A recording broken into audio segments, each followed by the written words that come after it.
Salut les photographes, aujourd'hui je te montre comment je suis passée de ça à ça. C'est parti.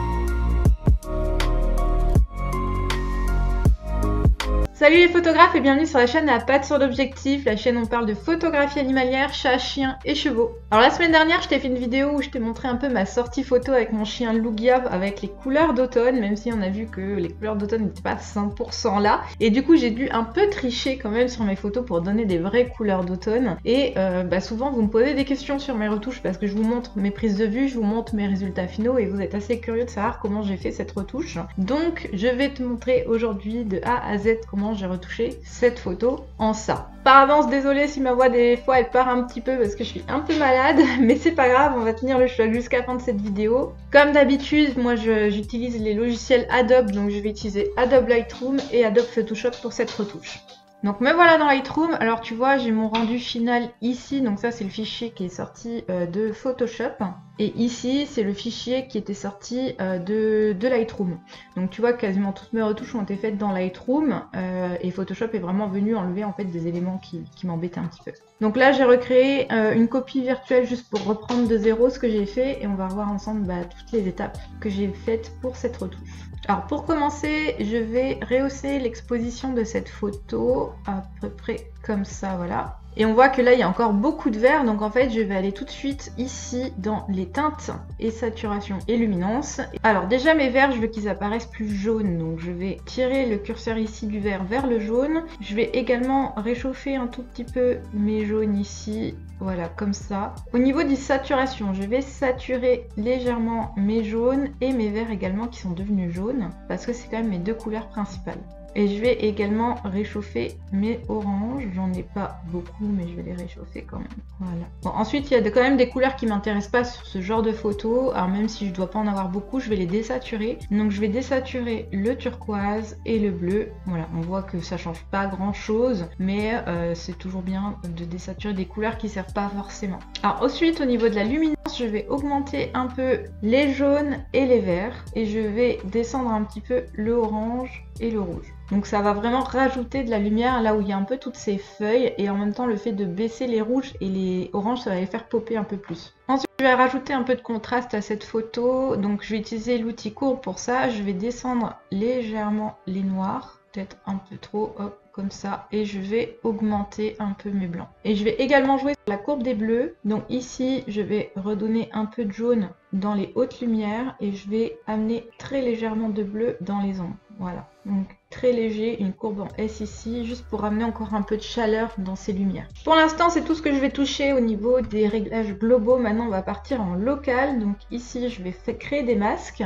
Donc là, je vais créer un masque sur... Alors après, c'est ma façon de faire, mais j'aime bien jouer sur les masques radio. Donc là, je vais créer cette lumière en fait qu'on a vue sur le fond avec un masque radial comme celui-là. Je vais réchauffer cet endroit-là, je vais également augmenter l'exposition et je vais jouer ici sur la correction du voile. En fait, je vais baisser un petit peu le voile pour donner cet effet blanc en fait qu'il peut y avoir sur la photo. Et là, vous voyez l'effet, il est aussi sur mon chien et je veux pas qu'il soit sur mon chien. Donc là, je vais déduire en fait mon sujet. Je vais voir si ça marche bien. Si ça marche pas bien, j'irai un peu avec un coup de pinceau pour enlever ça. Alors, je vais juste baisser un petit peu quand même ce jaune parce que là, c'est quand même un peu trop jaune. Voilà, je vais la jouer comme ça et je vais jouer légèrement sur les couleurs ici avec la teinte, mais voilà, de vraiment pas beaucoup, tu vois, j'ai fait vraiment -1. Ensuite, je vais jouer un peu sur le bas de la photo, donc là je vais prendre plutôt un dégradé linéaire que je vais mettre ici. Je vais également le réchauffer légèrement comme ceci et je vais diminuer un peu l'exposition comme ceci, et comme tout à l'heure je veux pas que ça s'applique sur mon chien, donc je déduis le sujet et je vais faire un dernier masque cette fois uniquement sur mon sujet, donc sur mon chien. On voit que ça le sélectionne plutôt bien. Je n'ai pas forcément besoin d'être précis parce que tu vas voir ici, tout ce que je vais faire c'est rajouter de la netteté. Alors, évidemment tu peux zoomer sur ta photo pour mieux voir les effets. et je vais rajouter aussi de la texture pour le poil. Alors tu vois ici au niveau de la sélection du chien, il a vraiment pris les poils qui sont là et c'est pas très joli. Donc je vais juste quand même rajouter un petit coup de pinceau. Donc là je vais déduire en prenant le pinceau pour dire...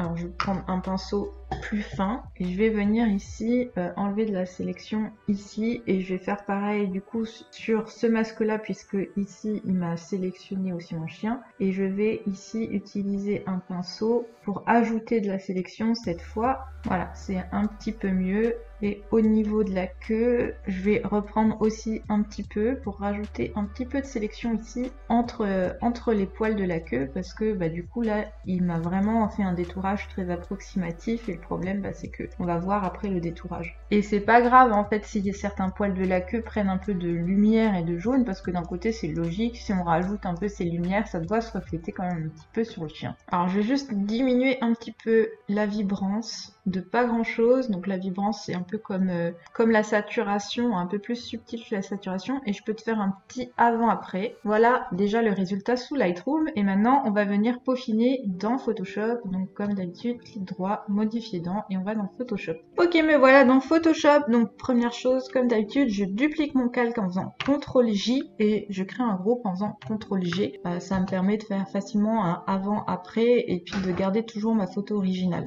Donc Photoshop c'est vraiment l'outil que je vais privilégier pour tout ce qui est ajout ou plutôt retrait d'éléments qui me gênent un peu sur la photo. Donc là par exemple il y a cette branche ici sur la droite qui me gêne un petit peu, il y a aussi cette ligne au fond que j'aime pas trop et puis bah, même globalement sur la photo si je zoome un petit peu, voilà on voit un petit peu les traces du collier. J'ai mon chien qui a eu la bonne idée de se rouler dans un beau caca pas longtemps avant la balade, donc je vais essayer d'effacer un peu ces taches qu'il a sur la tête parce que c'est pas très joli et globalement même si je prends un peu de recul sur la photo je vais reprendre un petit peu les couleurs aussi, je vais te montrer ma technique de piquage de couleurs. C'est une technique que j'utilise moi, mais j'ai pas vu d'autres photographes l'utiliser. Après, il y a plein de façons de modifier des couleurs. Donc après, c'est à toi aussi de voir quelle technique tu préfères utiliser. Bon, pour commencer, je prends mon outil ici de correcteur localisé. Et je vais venir ici commencer à effacer en fait tous les petits éléments qui me gênent. Je vais te passer un peu cette partie-là parce que c'est un peu fastidieux, un peu long. Ça n'a pas forcément beaucoup d'intérêt de me voir effacer des trucs.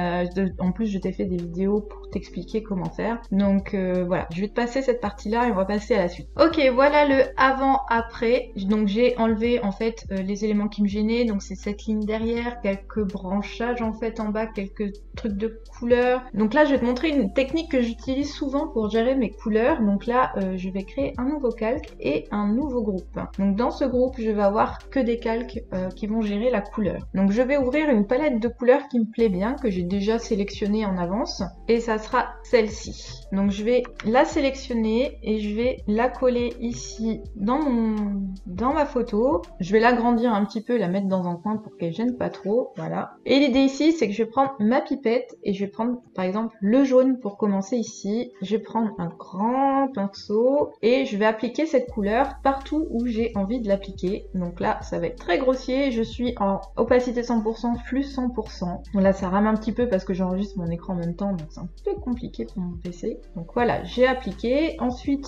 je crée un nouveau calque pour utiliser une nouvelle couleur. Donc là, je vais utiliser la couleur qui est ici. Je reprends mon pinceau et je vais l'appliquer un peu sur les côtés ici de ma photo. Ça va être une petite touche lumineuse en plus, voilà.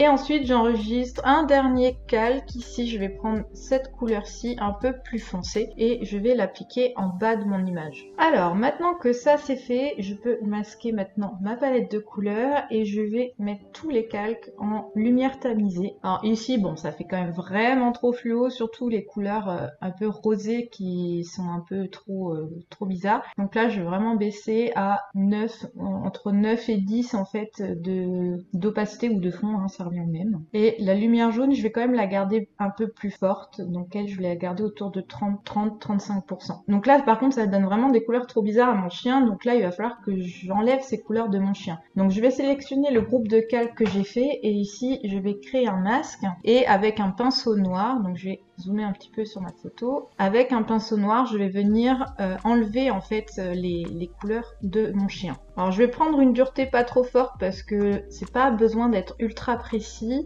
Tu vois, je vais juste passer sur mon chien comme ça pour enlever les couleurs trop bizarres. Mais ça a le droit de se refléter un petit peu sur les poils aux extrémités, par exemple au niveau de la queue et au niveau du haut de la tête. Et là, je peux te faire un petit avant. Maintenant, si on revient sur Lightroom, voilà, je peux te faire un petit avant-après entre le fichier brut et le fichier retouché dans Photoshop. Et voilà, j'espère que ce petit tuto t'a plu. C'est rare que je fasse des vidéos où je te montre 100% de mon workflow, mais bon là voilà, je me dis couleur d'automne, ça plaît à beaucoup de monde. Là, il y a quand même beaucoup de travail sur les couleurs, comme tu peux le voir, il n'y a rien à voir entre la première et la dernière photo. Après, je vois beaucoup de photographes aussi qui jouent à rajouter des overlays, c'est-à-dire rajouter des feuilles qui tombent, enfin voilà, rajouter ce genre d'éléments. Moi j'avoue, je rajoute rarement des éléments, ou alors quand j'en rajoute, c'est que j'ai pris plusieurs photos au même endroit, que j'ai voulu rajouter certains éléments qui rentraient pas dans le cadre.